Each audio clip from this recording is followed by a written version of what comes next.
because of the changes in temperature, the precipitation, we might lose the Amazon as a sink. And how worried are you about that? No, we are absolutely worried.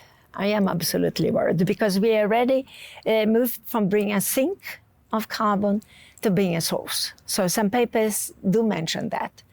So it might be not something permanent. It might be at some months of the year. However, even with what we see today, the droughts that we have been going through and the big biomass fires that we are having, which, even myself initially thought that the forests would not be set on fire because they are quite humid. I grew up with that understanding that forests do not go on fire, right? But now we understand that that's not completely right.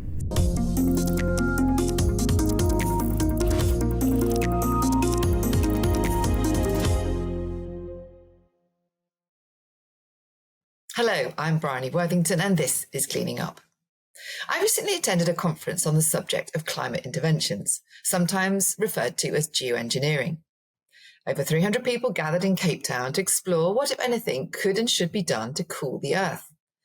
While some may feel this is a taboo conversation, increasingly people from different walks of life are becoming sufficiently concerned about escalating climate impacts that they're beginning to ask the question, could we buy ourselves some time to adapt and try to stabilize our changing climatic conditions? One of these people is Thelma Krug, a scientist, former Brazilian lead negotiator, and major figure in the Intergovernmental Panel on Climate Change. I wanted to ask Thelma what had led her to coming to this conference, and what her views are on the climate negotiations and the IPCC, and what we should be looking out for ahead of the upcoming Brazil-hosted climate conference later this year. Please join me in welcoming Thelma Krug to Cleaning Up. So, Thelma, can I call you Thelma? Yeah, sure. Yeah. Okay. So glad that you could join me here today on Cleaning Up. I wanted to start, as we always do with our guests, by you just introducing yourself in your own words, please. So I am Thelma Krug, and then I am a mother of one big boy now, and the grandmother of 2 children. Well, one is 22 already, and another one is 12. So that's a little bit of my outside my professional life, which I like to show to people as well. But let's talk about your professional life, though, because, let's talk it through. You're a Brazilian scientist. Yes, I am a Brazilian scientist, now retired from the National Institute for Space Research, where I have served as a federal servant for 37 years. And before that, I was in the academic world as director of the engineering school in my city, which is São José dos Campos, near São Paulo. So that's a little bit of my background is mathematics. So I have done my bachelor's and master's degree in the US, and then my PhD in Sheffield, in the UK. And how did you apply those mathematical skills and that technical background, that engineering background, to the question of climate change? What did you focus on? I think that when we do mathematics, we have like a very, deterministic mind. And then, so it helps a lot. So you focus your thoughts without deviating too much. It was very interesting that, I have been a negotiator for Brazil for many years in the Climate Change Convention, and in particular during the Kyoto Protocol. And when we were doing some of the rules, it was so much easier for me to express those rules in mathematic terms. Like, if you do this summatorium here, you're gonna get there. And but it scares everybody, right? Because we don't use this because very few people would understand, like a summatorium, like an integral. So we cannot use that language, but it would put in one line, 10 lines of the decision. But famously, the UN negotiations on climate change are all about words, right? They're all about sometimes individual words and individual sentences that can take a week to negotiate, right? So yeah, was that frustrating as a scientist? No, definitely. And I think that I usually say that our language in the conventions are encrypted, right? Because you need to reach consensus.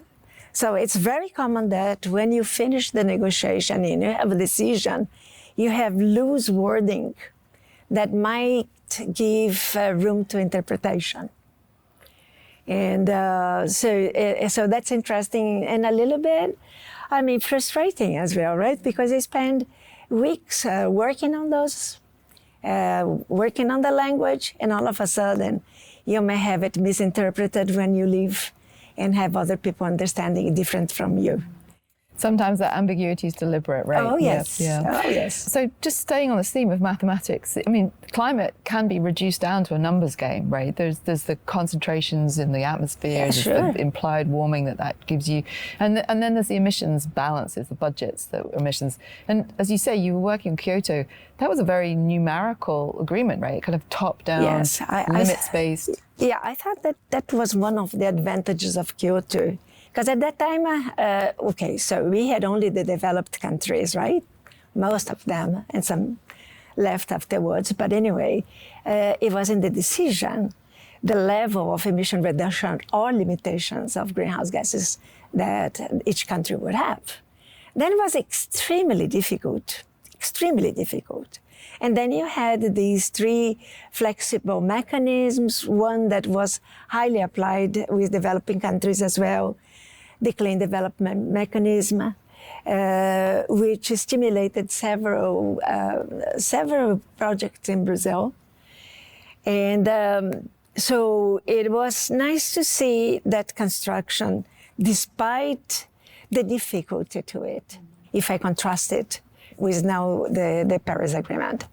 I think that it has a big plus because then it brought all the countries together, right? So you brought developing countries, you brought developed countries, but this time we lost the quantitative emission reductions, which we do every 5 years, but I could say that is in homeopathic doses. I don't know really where we are going to end. So now that we've kind of lost that quantitative element to this agreement, or at least the top-down element, you've been looking at NDCs. Yeah. How are we doing? Like, how is this voluntary, more inclusive process doing? UK is doing pretty well. Oh, the UK. I don't mean we as in UK. I mean we as in globally. No, globally. Obviously, my interest is looking to G20, for instance, and also to BRICS. BRICS Plus now that we expanded, but many of the countries that we have in the BRICS Plus have such a small contribution to the global emissions. So I'm not too much interested on those. I am more interested in knowing how G20, who is responsible for approximately 75% of the global emissions, is doing, right? And then obviously BRICS brings a little bit more of countries into this. So altogether, I'm looking at 23 countries. Mm-hmm. And looking if they have, for instance, as a starting point to see how much they could fulfill the requirements in terms of showing how much they are progressing in their implementation, in progress in the implementation of their targets. So that's the interesting part, right? And understanding also the barriers. So if they are not doing so well, what is it that is refraining them from getting into the target that they first saw at some point that they could accomplish? And roughly speaking, of those 23 countries, red, amber, green, how worried are you? But it's interesting because all the countries that I have seen say they are aligned with the 1.5 degrees limit. All the countries. However, there is no methodology that has been set to really say you're aligned or not. So every country is using their own sense on that or their own models to say, well, we are on track, right? When I go to some international initiatives, independent initiatives, there are at least a couple of them who tracks every single country target. None of them are on track to 1.5. And several of them are not even on track to 2 degrees. So it is being critically insufficient what they are proposing in terms of target to be aligned with the 1.5. So I think that this is an interesting issue, I would say. And because obviously the convention did not set a methodology by which countries would say that. So some countries are being assessed in terms of the carbon budget themselves. What they see, it's their carbon budget. Their share part of their contribution to this, right? Which is also interesting. There's a kind of historic liability aspect to their definitely. calculations. Yeah, but because more you're of an talking about the equity. historically cumulative emissions of CO2 to define your carbon budget. So you were the negotiator for Brazil for a number of years. Yes. Was that in parallel that you were also at the IPCC, or was that afterwards? Well, that was interesting. It was. I was in the IPCC elected in 2002, and then from 2002 to 2009, and then another election 2009 2015.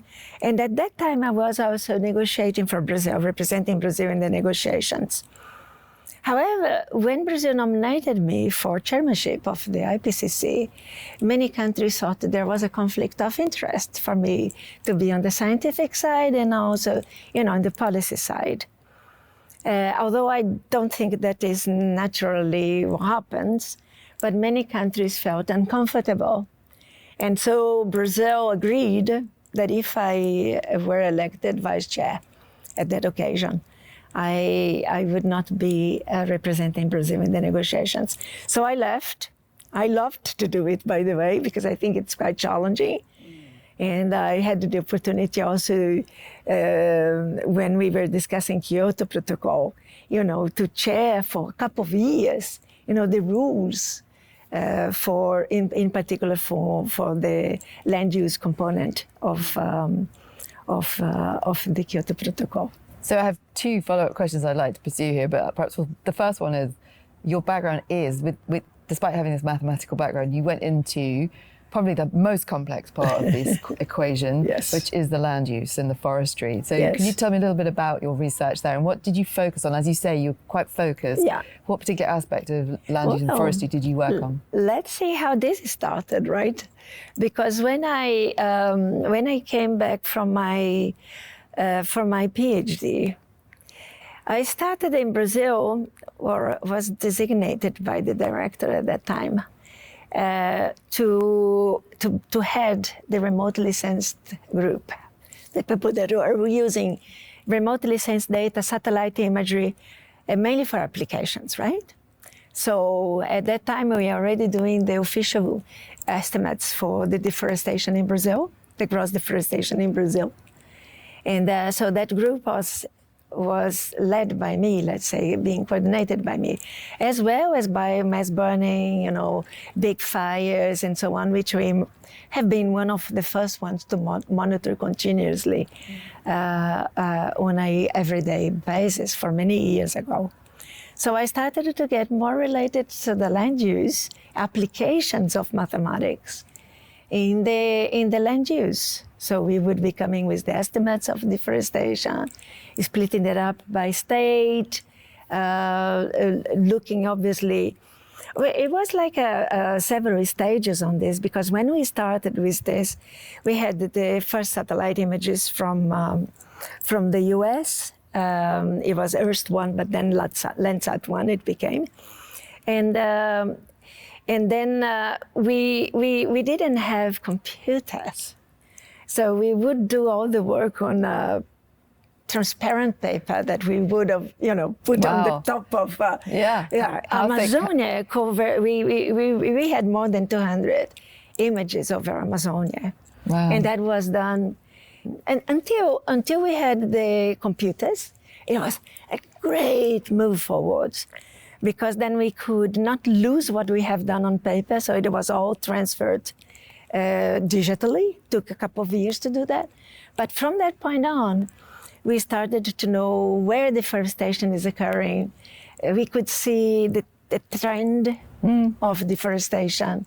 So it was a huge step. And then from there, to understand the drivers of deforestation, and from the drivers of deforestation to come to public, to help on the public policies. So because of that, I went to Brasilia. My first stop was in the Ministry of Science and Technology, and then later on in the Ministry of the Environment, when we had the Secretary on Climate Change and Environmental Quality. And finally, my last step was exactly as director of the group that worked with prevention and control of deforestation in Amazonia and Cerrado. So this great insight comes from these satellite images, but obviously the biosphere is quite a complex system, right? There's fluxes that are happening in the gases. How much was that satellite data needing to be ground truthed by observational data? So that's an interesting question, because every country has, let's say, they define what deforestation is, right? So because of the Kyoto Protocol, most of the countries define deforestation with thresholds.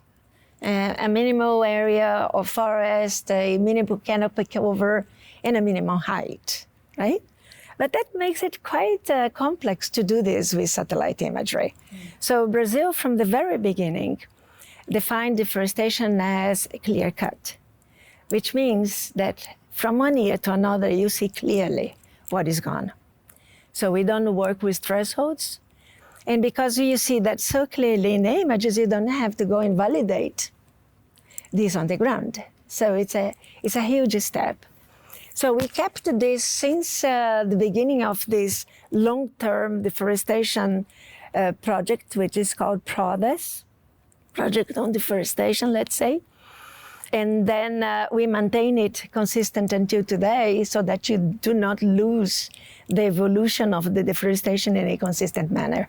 But as I understand it, there is still now a bit of a question mark about, you can measure this visually, right? Yeah.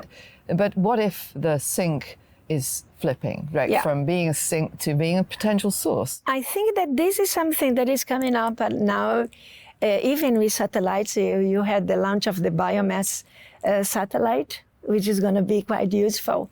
Because what happened before is you could not really rely on satellite data, is in particular to monitor biomass in tropical countries, because it used to saturate. So beyond a certain level of biomass, it would not be picked up. So we are, with a lot of hope, that we are going to be able to understand better the changes in biomass. Because how do we do biomass? Biomass is quite a complex matter, right? So you have to go, and either you do destructive experiments, which is hard because you have to put the trees down. Others do some modeling, some allometric equations. So, but none of them is really perfect, I would say, because if you do destructive sampling, you are doing specific areas. Yeah, this is just to assess the carbon store. Yes. But because I'm interested in those atmospheric fluxes as well, right? Because there's obviously a flow of CO2 in and out. There's also the methane, and it's a complex system. So, but I understand Brazil has managed to maintain its observational tall towers as well, right? Yes, it's there were towers before. We had this large-scale biomass atmosphere and biosphere experiment, which was huge. It was done with the US at that time, involving a lot of experts, mainly from São Paulo, but some also from Amazonia. And the experiment was all conducted in Amazonia. So I participated in that experiment since 1992. So it's a long, long, long time. It still exists, but not anymore with some support, financial support from the US. So it's now self-financed. And is it's this combination of satellite plus observations that is, because there have been papers now coming out because of the changes in temperature, the precipitation, that we might lose the Amazon as a sink. And how worried are you about that? No, we are absolutely worried. I am absolutely worried because we already moved from being a sink of carbon to being a source. So some papers do mention that. So it might be not something permanent. It might be at some months of the year when you're measuring and then you're coming up with this. And there are also experiments with aircrafts that are measuring this. But obviously these are much more expensive, much more difficult to pursue. So we cannot do that very often, right? Because it's quite costly to do those things. But now we are also doing in Amazon a very interesting experiment with ESA, the European Space Agency, who's putting lots of towers in Amazonia, so that we are going to be measuring the effect of higher concentrations of CO2 in the forest. So they are going to inject, CO2, obviously, in areas which are controlled, to see what would be the potential impact on the forest.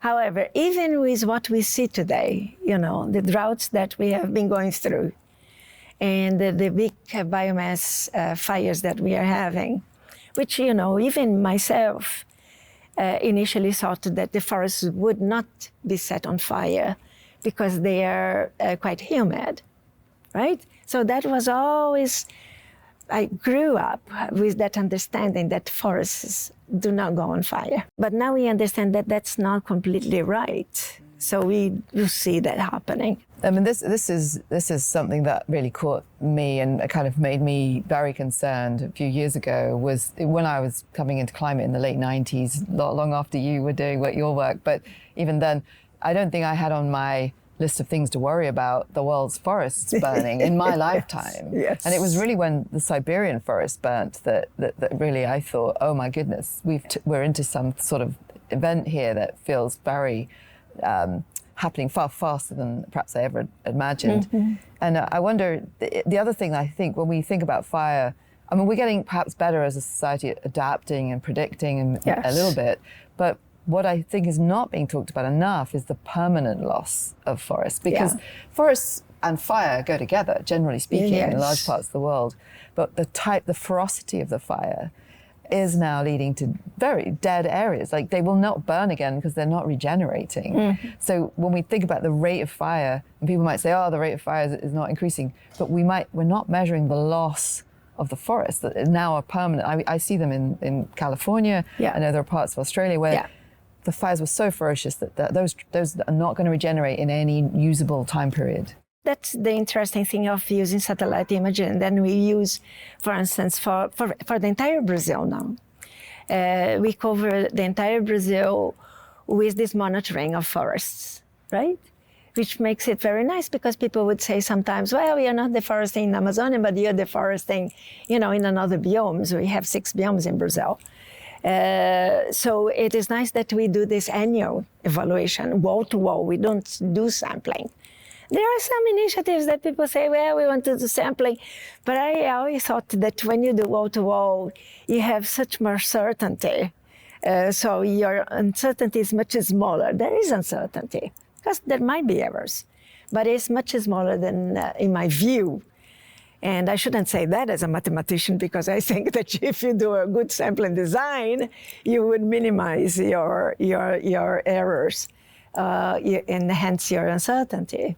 But obviously, we do know what recovers, what do not recover. How concerned are you about that recovery rate? Because I think that's a big variable, right? We do have lots of fire in Brazil.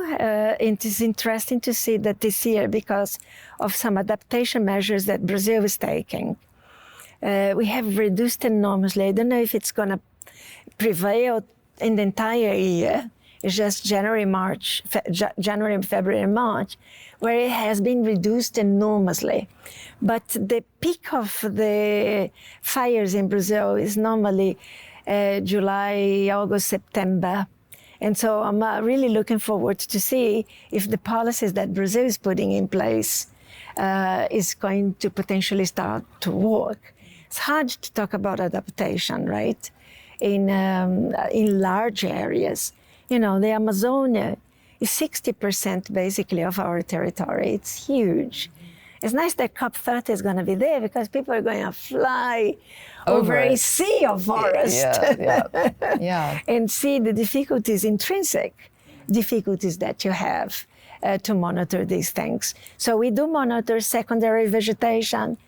And then, as I might have mentioned to you before, back in 1989, when we had this big fire in part of Amazonia, because the trail of fire went into areas that have been previously deforested. But you still maintain the forest, but you have trails in the forest, especially when you have selective logging. And so when we visited the area, we'd say, well, this is dead. This is not going to recover. And this is okay. This is going to survive. And many years afterwards, when we came back, what we thought was dead had recovered, and what we thought would survive was dead. So that's interesting, because we don't understand the dynamics of this so diverse, forest that we have in Amazonia. Cleaning Up is brought to you by the members of our leadership circle. That's Actis, Alcazar Energy, Davidson Kempner, Ecopragma Capital, EDP of Portugal, Euroelectric, the Gilardini Foundation, KKR, National Grid, Octopus Energy, Quadrature Climate Foundation, STCL, and Wärtsilä. For more information on the Leadership Circle, please visit cleaningup.live. That's cleaningup.live. Here we are in Cape Town at the Degrees Conference, which is a bringing together of scientists and policymakers and communicators to talk about what some people would describe as geoengineering, or a bit sort of man-made climate interventions that are designed to cool the planet, to kind of buy some time while we continue with our mitigation and adaptation efforts. But I wanted to know why you're here. What brought you here? And I can share my reason for being here as well.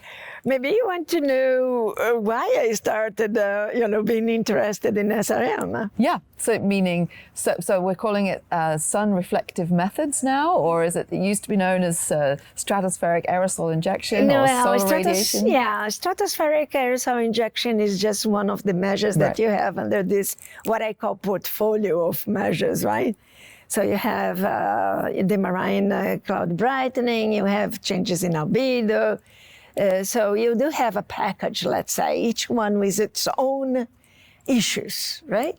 And the aim of these interventions is to change the radiation levels so that we're reflecting more sunlight back out to Earth to give us a cooling effect. Yes, so you don't let part of the radiation to reach the ground, right, and be trapped here because of the greenhouse gases, right?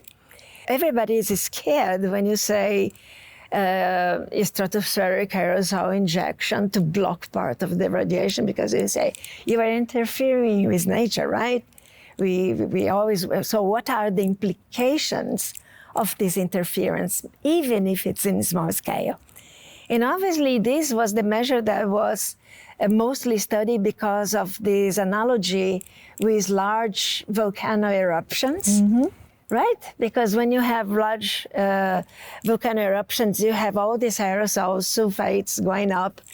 And then we learned that, in fact, you do exactly this interference in the amount of radiation that gets to the ground. And so it can cool the atmosphere for about 2 years. So I think that it was from learning from the eruptions and the process that we came up with SAI. Obviously, I'm here because my main background on this came from the IPCC. So from the fourth assessment report to the fifth one and to the sixth one, where I was engaged as member, I got a lot of interest because of the uncertainties. And here we're talking about uncertainties within this group of methods, not uncertainties in the climate model. Uncertainties in the potential effect of these interventions on precipitation, for instance, on patterns of precipitation. And because you have regional differences, and because most of the studies and models that have been produced have been in the global north, it caught my attention because I said, this is not fair. So if we are thinking about fairness in research, we need to stimulate the Global South to engage on these modeling approaches and these studies, right? So I think that the Greece showed it very clearly to me.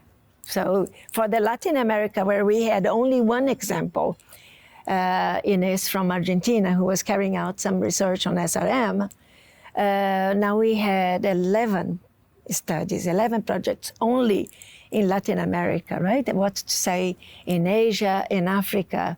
So I think that the Greece tried to overcome. Yeah, so this conference has a stated aim, which is to increase the involvement of a much more diverse group of countries and researchers, and that's what we've been doing over the last 2 days, is hearing some of those and enlarging studies. our knowledge as well. You know, what has been the advances? Because IPCC, the last assessment it did for this particular issue ended, let's say, in 2020, 2021.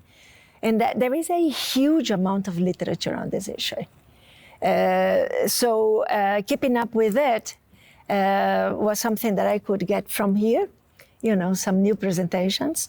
And I think that the issue of governance was highly, is a concern, because you can do your modeling, you can do your studies, but how about if you go to do your outdoor experiments? So how do we regulate that? Do we have principles, ethical principles, so that we are just and we don't interfere in another country or in another neighborhood or whatever? And international governance of this, which would say, do we agree already to have some deployment of this in large scale? And I think that we are not quite there. The thing that struck me being here is that we're so far from any deployment scenarios, because what seems to have happened, who knows particularly why, but it seems like a lot of unfortunate circumstances have led to them not even being allowed to do research. So we haven't been able to do outdoor experiments because each one that's been proposed is, for different reasons, been stopped, right? So even before we get to a conversation about whether or not to deploy and how to deploy, the basic chemistry and the basic modeling and the engineering has been kind of thwarted, right, over the last decade. And what's your assessment of, you know, what can we do about that? Because there's one thing to deploy, but there's another thing to just try and hold back scientific research. Yes. Now, I think that scientific research, it's very difficult for countries not to accept that, right? Because science is everything. And I know by myself, even when I was at the Institute, you know, someone from the Ministry of Foreign Affairs would call me up and say, well, you know, we had this number here. What can you say about this or this technology? So obviously we need to have some science behind us to say, listen, I'm not doing that, but I'm reading a lot. So I can at least give you some grounds to take a decision of what you want. Mm-hmm. And in Brazil, that was the case, right? So Brazil is pro the research. So it has been voicing that up, respect a lot scientific research. But when it comes to research, I think that it's the result of our scientific assessment, our modeling, our conclusions that will lead to a better understanding, should we deploy this? And is there deployment in small scale, medium scale, large scale? What is this? And I'm interested in how this shows up in the IPCC, because, I mean, perhaps we should talk about IPCC, because you stood to be, you were deputy vice chair, stood to be chair, but just narrowly beaten to it by a British scientist, Jim Skee. But what was your experience of IPCC? Because it's come in for quite a lot of criticism over the years. It's been quite a bumpy road. Yeah. And the fact that this is being introduced in the IPCC, it must stem from perhaps just a slight worry that, from everything you're observing, that we are not on track to, we may be decarbonising faster than we thought, but the rate of decarbonisation. The rate may be slow, maybe late as well, but the parts per million, actually, there is a very good, it's got a lot of information in it, that number. That's not going down, is it? No, absolutely not. On the very contrary, it's going up. Not only for CO2, but, methane and nitrous oxide and other gases. But, the IPCC it does a thorough assessment of the literature. So it's not prescriptive. So it's not going to say this should be done or not be done. I think that it concentrates on, if you do, there are regional implications of that, some of which we have more certainty than others. And so that's the case. When you were running to be chair of Yes. this, did you not feel like this sort of bottom-up, like summation of literature over 5 years? That's, you know, Yes. the work will have been done 2 years previous to that before it makes it into a paper, and then 5 years of summarizing. Is that not all just a bit too slow and undynamic? And what would you have done if you'd got that role? Well, when I was a candidate, as you know, to the chairmanship of the IPCC, I think that I was very clear to every single country that I thought that IPCC was not producing timely scientific policy information to countries to develop their policies internally and also to negotiate in the global fora. And I was looking forward to have, you know, much smaller, not, you know, big assessments, which are great, but, you know, 3,000 pages. It is very difficult for you to, you know, read everything. So I was looking forward to have more compact, targeted, you know, elements that... More frequently as well? Much more, Yeah. much more, but not losing the process. In the process, engaging the governments to do the review of the drafts. I think that was essential for me. And that's what differentiates IPCC from others, because governments have the chance to look at it, contribute to it, and then be better informed, I would say. And you'd had to have said that because you needed to be elected by those countries. But now you're not. Now you're slightly one remove. You're at the WMO, which is the sort of, you know, sponsoring father of, or mother of the IPCC. With a bit of distance, can you see that we could do things slightly differently? Is there a need for a more directed or more stable process? Because the other thing about the IPCC is every 5 years, a whole new set of people get Yes. brought in. You know, Yes. the only stability is the countries, and they have a political agenda. So, you know, it's quite a messy process. Well, where I am now, this Global Climate Observing System, GCOS, which is hosted by the WMO in the same floor that the IPCC Secretariat stays as well.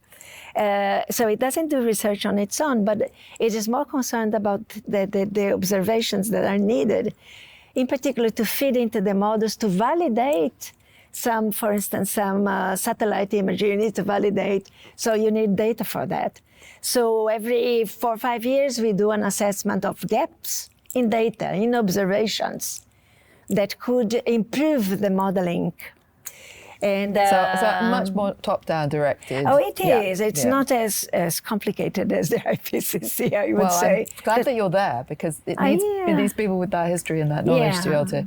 I think for policy, I spent a brief period as a sort of semi-policy maker, at least in opposition, and I feel as if I wasn't being well served in terms of understanding the gaps, understanding the risks that are still unknown. Yes. I felt like there was a process by which there was a sort of increasingly, perhaps you could almost say, hysterical concern coming out of the scientific community, but it didn't have a lot of information that I felt should have been there.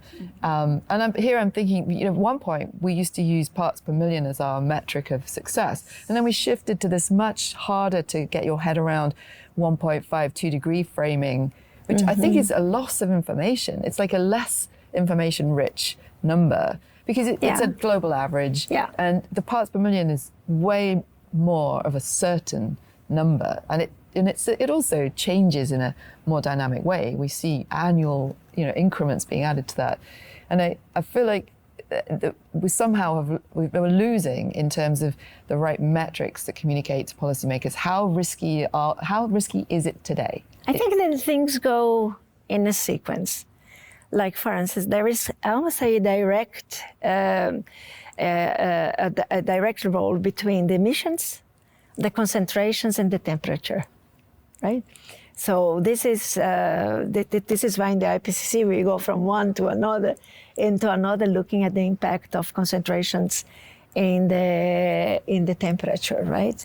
So I think that we need all these indicators, right? All the indicators that is, including how the sea level rise is rising, how, all these indicators that we may have that allow us to have a little bit more understanding and concern about the velocity on which these things are happening. So from 1970 until now, we changed completely the rate of growth in terms of the temperature because of the increased rate of growth in the CO2 emissions and so on. You're right. There's this kind of bucket of direct, information. Yes. But the emissions inventory. Yeah. I mean, there's been quite a bit of criticism to the IPCC's scenarios because. But not to be rude about this, but they tend to be climate scientists and modelers who are putting these numbers together. And in the real world, the energy system is shifting quite fast, and yet there are still scenarios out there with this huge expected coal burn, and it's very unrealistic. And so those scenarios they're just scenarios. Whereas in this middle area of concentrations, which is really that's the measure of how much anthropogenic emissions have been emitted, plus this kind of very variable question of how much is the natural sink helping us, how much of this CO2 is being absorbed. Is IPCC doing the right job? Sometimes I think it gets a bit outside of its parameters. Well, the IPCC is guided by the governments, right? So we have this panel, and the panel has full authority, including in defining the chapters you're going to have, some indicative bullets that they want to see addressed. The chapters, you don't even change the name of the chapters. So that's the degree of, the degree of how governments want to see their queries responded, right? So they don't want scientists to do their job by their own because they're going to focus on what they're doing. They don't want to do that. They want to really, I want you to provide me some answers to some questions that we have. And then scientists sit down and say, okay, there is literature for that we can address.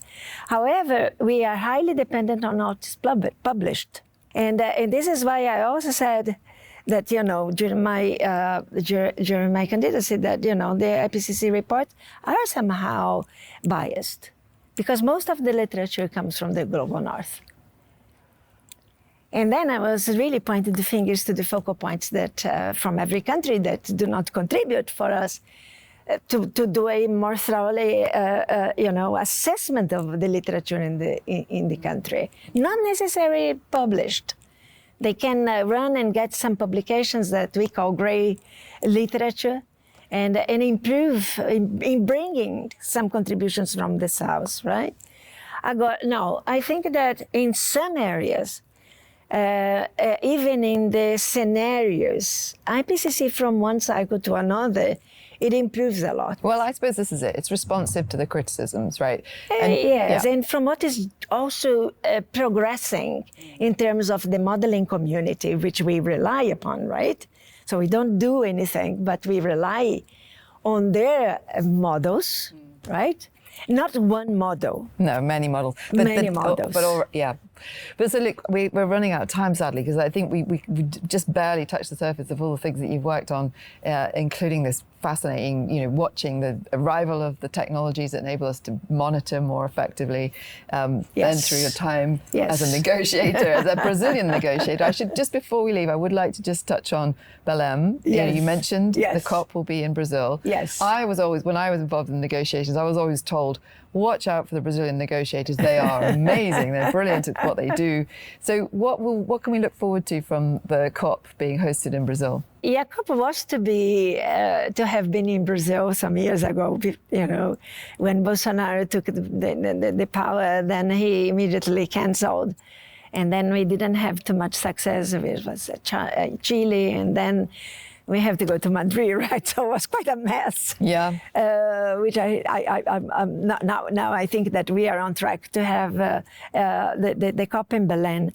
Obviously, I think that one thing is that I think that it's important to be in a developing country and in a region that is particularly vulnerable. That area of Brazil is within Amazonia. with the indigenous peoples, with the local, communities. So you have a completely different environment of where this COP is going to be. It's going to be quite challenging. Well, exactly. The location is already challenging. The location is. Setting that aside, though, with the Brazilian presidency, I mean, I take a kind of, I'm a bit concerned that the sort of north view of Brazil can be somewhat simplistic. They just see you as the home of the Amazon rainforest. Right. and actually, this is a vast country. Yes. And when you go there, the vastness of it is just extraordinary. And you're managing to feed, I think it's upwards of 700 million people rely on the food that's grown in Brazil. So you've got this, very productive land feeding a lot of people. And you've also got this incredible, I think it's up to 25% now of your fuel is coming from biomass, yes. Right? Yes. So you're a fuel producer of what some people would say is, carbon neutral fuels. Mm-hmm. And yet the only thing anyone really ever talks to you about is, you've got to focus on deforestation. Yes. I always feel that's somewhat reductive in what you're doing as a country. Yeah, I find it a little bit unfair sometimes. But when I look to deforestation, I don't look the benefit that we are giving globally. I really look more, this is the benefit of the people that live there and the ecosystems that we have to preserve and biodiversity that we have there. So I'm less interested into the benefits that this, zero deforestation is going to be bringing outside Brazil than internally, right? And presumably for your agriculture, because yes. It's a generator of rain, yes, its definitely. Own rain system. Especially from the agribusiness region. But how much does the agro industry understand that link, do you think? It's more complicated, right? It's much more complicated.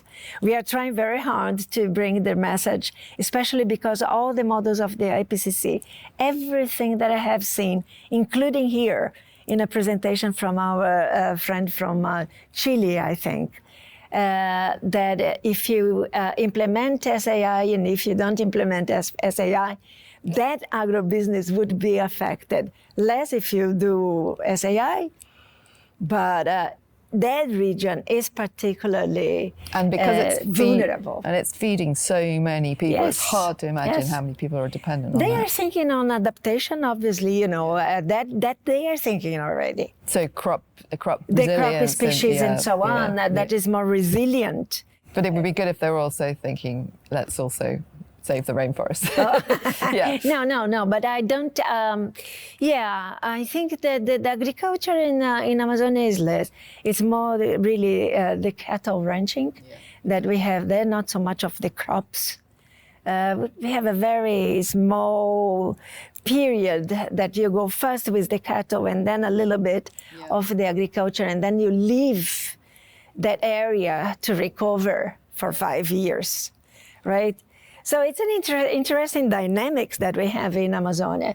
But President Lula is really looking forward to have illegal deforestation zero.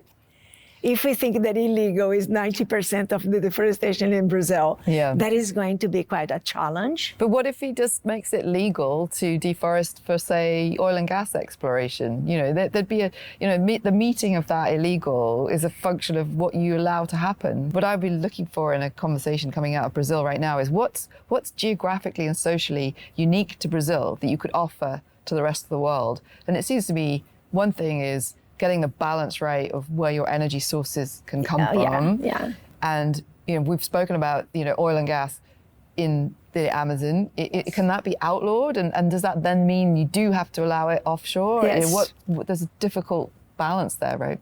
Now, obviously, if we look in terms of our energy, that is not our primary source, right? So Brazil is quite clean in that respect and has, views of enlarging continue to be green and clean, because that has been culturally, I think, in Brazil. So the main elements in Brazil, I would say, it's deforestation and the agriculture, right? Where do you think the debate on the opening up of the delta to offshore oil and gas will land? That puts my brain really complicated. If you ask me as a scientist, I'm going to say obviously no, because we are looking for decarbonization. However, in reading some of the NDCs, some of the nationally determined contributions, I see that many countries are saying, well, we are going to spend, right? Because there is demand, we are going to spend. So sometimes, people in Brazil think, is it fair that we have to go deforestation zero, that we have to block any other sources that could be bringing jobs, that could be bringing a better quality of life to the 26 million of people that live there. So it is really hard. Because ultimately, one of the drivers of deforestation is poverty, right? The people are prospecting into the forest to try and lift themselves out of poverty. It's a really fascinating ethical question. And I was thinking about this delta exploration. Yes. I was thinking maybe there's a thing that the UK and Brazil could sit down and talk about, because we had that offshore oil and gas period. It didn't last very long. Yeah. And what we did with it was we pivoted into offshore wind. And we used exactly the same ships, the same engineers, the same floating engineering to pivot. And now maybe Brazil's at a point where it can say, look, give us 20 years of oil and gas, and we will then pivot to fully clean. And perhaps that's the path through this quagmire, this transition that you start with a transition vision, so everyone's clear. Otherwise, everyone's worry is you build infrastructure and it gets locked in.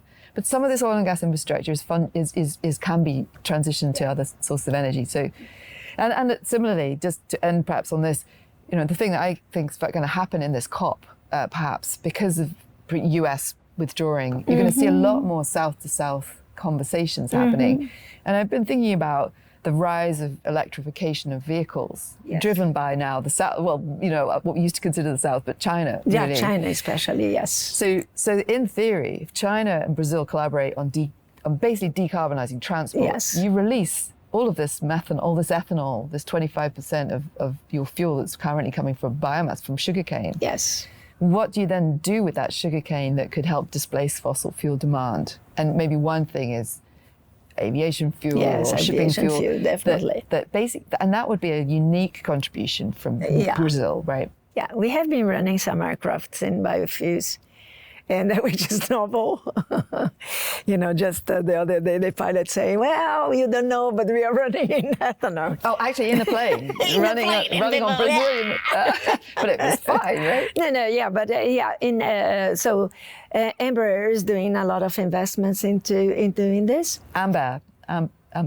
Embraer, okay. which is our, it's in my city. So it's is this very the one nice that manufactures the planes? Yes, that's it manufactures the world-class. plane. So they are looking really to contribute to this, to us really decarbonizing. Because I was looking at the numbers, and the amount of barrels of oil equivalent you generate today from biomass, it goes into land transport. It's very simplistic, but if you were to eradicate that because you're electrifying a transport, that amount of volume would cover all of Chinese domestic aviation emissions. Yeah. So you can almost see BYD sells you cars, you decarbonize. There's a there is this cooperation among our countries on that. And Brazil is not only thinking about biofuels from sugarcane; it's also looking at the second generation of biofuels production. Yep. So it's something that is already embedded in our lives every day. And then add to that, I'm quite excited about hybrid aircraft design. So, when you put batteries and propeller planes together, you can get this great combination of very efficient aircraft in theory. So, you could get Californian aerospace technology, Brazilian biofuels, Chinese electrification. And, there are these regional bottom-up transitions that I think we should really be keeping an eye on and hoping that they... On energy, I think that Brazil has a nice plan, 2050. However, I think that the main constraint of implementation is really financial. I was in a meeting the other day with someone from the Ministry of Mines and Energy, and he was saying that it costs sometimes 5 to 6 times more to implement it in Brazil than in other places. So there is financing issues that I think that we could also cooperate somehow. And is that because of the cost of capital? Yes, I think so. Right. Okay. Well, there you go. There's a whole extra conversation about how we address that big problem. But listen, we can't cover that today. Thank you so much. Thank you. It's a delight to be nice opportunity. Met you here. Yes, thank you. And we are, as I say, very grateful to the Degrees Conference for allowing us to use their and allowing us to be here. Allowing us to be talking. here to have this conversation. Yes. We only very briefly talked about the SAI or the solar interventions, but clearly this is something we're going to carry on following. Yeah. And I think it's partly because if you fear that the sensitivities of the climate are perhaps, if you take a risk approach to this, we may just need some more approaches. We need more time. We need a time machine. We don't think that SAI would be implemented next year or the year after. I think that it takes some time. First, because of they need to have aircrafts which are suitable to carry whatever material you're going to say, sulfur or whatever types of aerosols. Which now people are saying that, no, but maybe that's not going to be an impediment. But I don't see anything happening in the very, very short run. But, some outdoor experiments or a small implementation, but not, at global scale. I think that we are far from that. I think you're right. And for me, what I'm taking away from here is, in the policymaker community, what I would love to see is a conversation about how are we measuring risk? How are we knowing how weird everything's getting, how fast? There is a little bit more of a metric that is in common use and common parlance, that we can get a kind of sense of how bad things are. And that will then, I think, be on the basis of which you then would have a conversation about triggering some of these interventions. Yeah. But until we get that risk metric right, and it's got to be, I think, a bit more sophisticated than the sum of emissions versus... it's just, leveling what is the higher risk. Yes. Is it the risk of increasing temperature, or is it the risk of implementing, technologies that could alleviate the higher temperature? Yeah. Yeah, but it's not simple, because SAI, or SRM is not mitigation, right? So it is just masking the root of the problem, as I said, by not tackling the emissions. So emissions could continue to grow while you're just thinking of minimizing the impacts of this growing temperature. So how to level what is worth. And you certainly can't trade them off against each other, absolutely. Right? There's tendency to say, this is going to be cheaper than adaptation, which I think is a really dangerous proposition. This is a separate conversation. We do the mitigation, we do the adaptation. Yes. If this works. I don't see it as an adaptation so far. No, not really, at all. I put mitigation and adaptation for me in a different context than SRM. I think so, and we've got to keep them, I think, keep them well apart. away from each other. Yeah, okay. Well, listen, so lovely to meet you. And thank you so much. Thank you again for joining us for on the Cleaning opportunity. Up. Thank you. Thank you. So that was Thelma Krug, experienced climate scientist and negotiator, who is now among those increasingly interested in whether, having unwittingly and increasingly recklessly changed our climate, we can now deploy our human ingenuity to cool the earth and buy ourselves some time. This topic is complex, and there is as yet no certainty about whether large-scale cooling interventions could actually work, but it feels absolutely critical that we conduct more research. I often return to the insight that Anand Gopal shared in episode 168. When impacts pile up, politicians are going to be under increasing pressure to do something. And the potentially rapid effect of some of these possible interventions, such as adding reflective aerosols to the upper atmosphere, mean that they may well decide to reach for this ripcord. Well, before we reach this point, we need to know a lot more about the options and their implications. And perhaps most importantly, we need to have a much better process for informing us when the potential for irreversible and cascading risks has become so great that we need to act with much greater urgency. As Thelma says, at the moment, our collective actions are at homeopathic levels. So sadly, we do need to have an inclusive conversation about the full range of potential options for staving off catastrophic levels of change. I'd like to extend my thanks to the organisers of the Degrees Conference for hosting such a well-run and thought-provoking conference with such diverse attendees, to Harvard University for supporting my participation, to our local team from SA Filmworks, Adrian Anderson, Charlene Brower and Marcus Kruger, to Oscar Boyd, our producer, Jamie Oliver, our editor, and to the rest of the Cleaning Up team, and to our wonderful Leadership Circle supporters who collectively make these episodes possible. Please join us at the same time next week for another episode of Cleaning Up. Cleaning Up is brought to you by the members of our Leadership Circle.